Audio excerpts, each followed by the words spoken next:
చెప్పను బ్రదర్ కొన్నేళ్ల కిందట అల్లు అర్జున్ నిండు సభలో చెప్పిన డైలాగ్ ఇది. పవన్ కళ్యాణ్ పై స్పందించమని అడిగినప్పుడు తన అసహనాన్ని ఈ డైలాగ్ ద్వారా ఆయన వ్యక్తం చేశారు. అప్పటి నుంచి పవన్ ఫ్యాన్స్, అల్లు అర్జున్ ఆర్మీ వీళ్ళ మధ్య పచ్చగడ్డి వేస్తే బగ్గుమంటుంది. ఇప్పటికే ఎన్నోసార్లు బగ్గుమంది. ఎన్నో ఏళ్లు గడిచాయి, వారు నడుస్తూనే ఉంది. ఇప్పుడు పవన్ కళ్యాణ్ టైం వచ్చింది.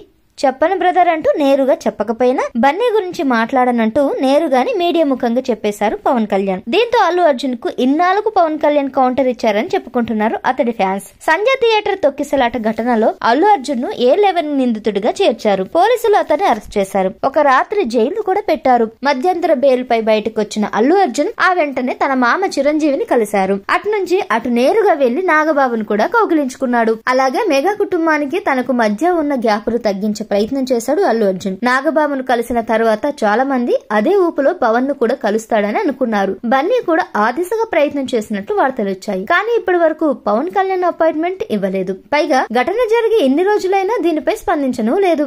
ఎట్టకేలకు పవన్ కళ్యాణ్ ను ఈ అంశంపై ప్రశ్నించింది మీడియా. బన్నీ అరెస్టుపై స్పందించడానికి పవన్ నిరాకరించారు. అంతకంటే పెద్ద సమస్యలున్నాయని కొంచెం పెద్దగా ఆలోచించాలని మీడియాకు సూచించారు. అంటే పవన్ కళ్యాణ్ దృష్టిలో బన్నీ ఇష్యూ చాలా చిన్నదన్నమాట. ఈ సందర్భంగా మరో స్టేట్మెంట్ కూడా ఇచ్చారు ఏపీ డిప్యూటీ సీఎం. దయచేసి సినిమాల ఇష్యూస్ గురించి అడగొద్దని, సినిమాను దాటి ఆలోచించాలని, కాస్త పెద్దగా ఆలోచించి పెద్ద విషయాలపై దృష్టి పెట్టాలని అన్నారు. ఈ ఒక్క స్టేట్మెంట్ తో బన్నీ గురించి చెప్పను బ్రదర్ అంటూ పవన్ పరోక్షంగా చెప్పినట్టయింది. పవన్ కళ్యాణ్ మాట్లాడిన ఈ చిన్న వీడియో బిట్ ను ఆయన అభిమానులు సోషల్ మీడియా అంతటా వైరల్ చేసి పడేస్తున్నారు. బన్నీకి పవన్ కళ్యాణ్ కౌంటర్ ఇదేనంటూ చెప్పుకుంటున్నారు. పవన్ మాత్రం ఆ ఉద్దేశంతో చెప్పలేదు. ఫ్యాన్స్ మాత్రం ఒకే ఉద్దేశంతో వైరల్ చేస్తున్నారు. ఇంతకీ మీరేమనుకుంటున్నారో మీ కామెంట్స్ తెలియజేయండి.